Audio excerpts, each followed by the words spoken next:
I'm sorry, am I bothering you? Is this boring you? Are you bored? Are you bored? Do you not like books, Sashi? Am I boring you? Apparently. My channel today, we will be doing a good old July wrap-up. I actually read a lot of books this month. I read like 12, so let's just get right into it. One of the books that I read this month was The Water Dancer by Ta-Nehisi Coates, about a African American. He's half white and half black, and he grows up on his father's plantation, and he has dreams of freedom, and then his eventual role on the Underground Railroad. And so it was just such a beautiful story, really understanding the complexities of his life. And there was also some like magical realism there, which I really enjoy. Does such a great job of creating the world, but also the story and the narrative, and it just felt really real and genuine. So I really enjoyed it, so I gave that one 5 stars. Another book that I read this month was So You Want to Talk About Race by Ijeoma Oluwa. I gave this one 5 stars. I thought this one was really interesting because I don't think I'm necessarily their targeted, her targeted demographic. I think that this book is more written for white people when they want to talk about race. For me, I think someone who isn't necessarily black, I was reading this and I was like, I really want to, grow in my anti-racism. And when I was reading it, I actually found it to be a lot more, for me, comforting, in the sense of like, a lot of these microaggressions that she was talking about, a lot of these like tropes or things that a lot of people think when they want to talk about race. So example, like black on black crime and all of that. I think for me it was really interesting because a lot of those things that she was saying and the points that she was making, it also felt very affirming to me as a Latina and as a group of people who was also experienced racism. So it was interesting for me because it was both a learning book where I was able to kind of continue my anti-racism work, but then also kind of reflect back on my own personal experiences as someone who's not white and as someone who has experienced racism and microaggressions and all of that. And so I think that is unique to my personal experience as like I said, I'm not white. But I think this book itself was written for white people so that they can understand their actions and educate yourselves more on that issue. And so I thought it was really interesting and really well done. And like, I appreciate her emotional labor that she put into this book, because that's what it is. It's emotional labor to educate people, and it's not her job to educate us. And but she is taking it upon herself to educate us, and I think it's important to not only read the information but also digest it and understand it. The next book that I read is The Deep by Rivers Solomon. They wrote this beautiful short book about basically like a retelling about mermaids, and how these mermaids in particular, they are descendants from African slaves that were thrown off of the boats on the way to America. And it was such an interesting story and concept. So I love the idea, I love the world, but I just kind of wanted a little bit more information. I wanted more of a backstory, and I get that it's like, I think it's maybe 150 pages. It's really small, but I did enjoy it for what it is. I just kind of wanted a little bit more, so that's why I gave it 3 stars. A book that I read was Dear Girl. It is a poetry book. I actually got this book, I listened to the audiobook version of this book through NetGalley, and I really enjoyed this book in the sense of like, it was poetry, so I really enjoyed poetry as an art form, and I liked some of the poems that she wrote, as well as the way that she wrote them. But for me, I think what I really love about poetry is vulnerability, is like being able to see the pain or the joy on the words. And this particular book felt a little only at the surface. Like it didn't go deeper, and like for me it left me lacking. As well as, you know, I listened to the audiobook, and like I said, it's through NetGalley, so I'm definitely really glad that I was able to get it through them. But they had music at certain points, like in the book, and even over when she was talking, and it was just really distracting. I didn't enjoy that. So I didn't enjoy that format, but I also kind of found the poems a little bit lacking for me. Another book that I read this month was Queenie by Candace Williams, and I really enjoyed this book. I thought it was fantastic. I don't really like kind of like contemporary books too much, but this one I thought was really great. It's about this girl, and she breaks up with her boyfriend, and it's kind of like after that her whole world starts to crumble. And then it's also this beautiful journey of like trying to understand yourself and understand what you want out of life, but also navigating dating in the 21st century, and like how to figure that out and figure yourself out. And then sometimes you just kind of are spiraling and making bad decisions. And man, this book was so good. I feel like I could do like a whole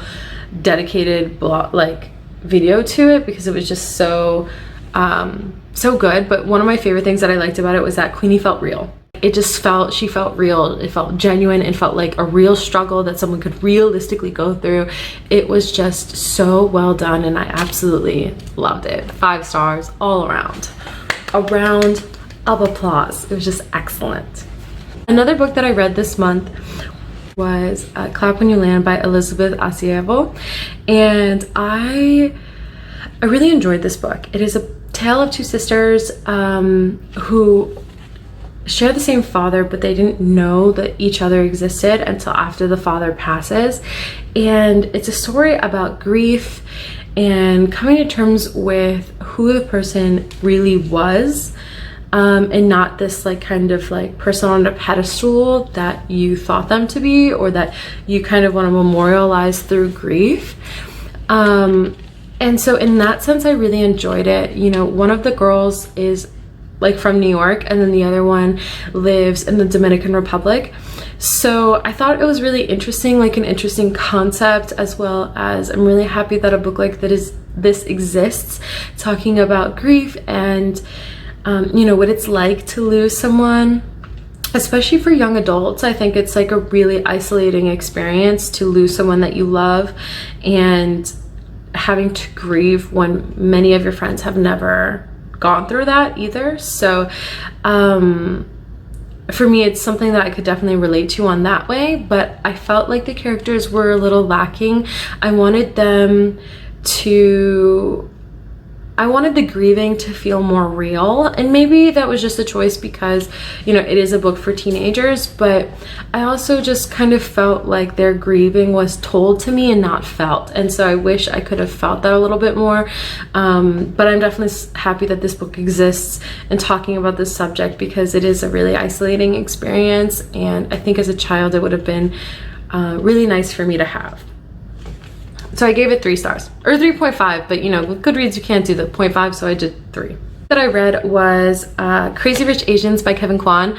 I feel like everyone knows what this book is about, but it's basically like this girl and this guy, they're dating in like New York City, and they have like a really great relationship. They've been dating for 2 years, and then he invites her home to Singapore, and you know, she decides to go, and then she finds out that he's made of money, honey. Like he got loaded, like his family has lots of money, but then there's like issues because his family doesn't see that she's good enough. She doesn't have the money, and like that she doesn't come from this like super rich family, and like she doesn't have a good or like a good background or a good family for them. And so then there's like drama, and then like, you know, all of that. So it was a good book. I enjoyed it. I don't know if I am necessarily inclined to read the second or the third. I understand that it's a trilogy. I kind of like it as a standalone book, and I'm probably just gonna stop there. But it was fun. You know, Kevin Kwan does a great job. It was a fun book. I loved kind of seeing the extravagance and everything, even though I think it's like ridiculous, like that people spend money on all those things, but I don't have that kind of cash. So like for me, I'm like, what? But like maybe it's fantastic. So it was great. I enjoyed it. I gave it 4 stars.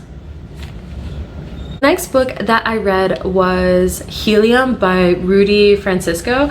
This is also another poetry book. I absolutely thought it was interesting. One of my friends actually recommended it to me. She really loves it, so I kind of wanted to check it out and see what it's all about. It is a poetry book, and I really enjoy poetry.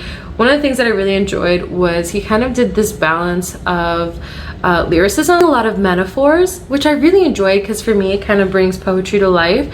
And I also like that he talks about like a lot of his experiences, like, you know, becoming a father and being like Black in America, as well as just kind of just like dating and girls and life and trying to figure out yourself and your identity and all of that. So I thought it was really interesting and good. I liked it overall.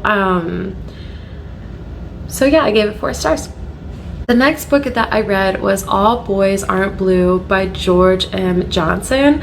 I really enjoyed this book. They did a fantastic job.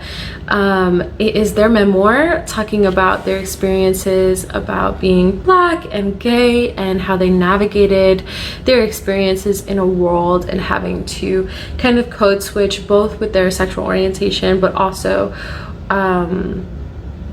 like with that part of their identity, but then also with their race and their cultural identity. I don't rate memoirs at all. I don't know if I've ever gone over that here on the YouTube sphere, but I don't rate memoirs. I feel like who am I to judge someone on how they choose to like tell their own story, you know? So for me, I just try to enjoy it as for what it is overall.